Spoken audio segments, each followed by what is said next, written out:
Previously on Railfan Roundup. Ladies and gentlemen, look at this Virginia and Truckee Genoa 440 American locomotive.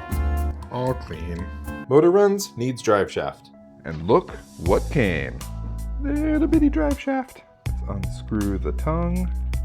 Drive shaft like that. Fits. Must be the right part.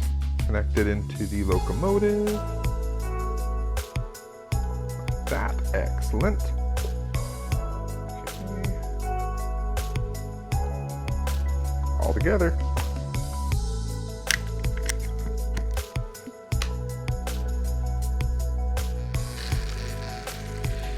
That is fantastic. Makes a very satisfying little whirl as it goes around.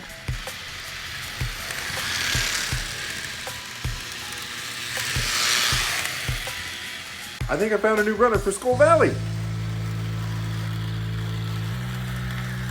Woohoo!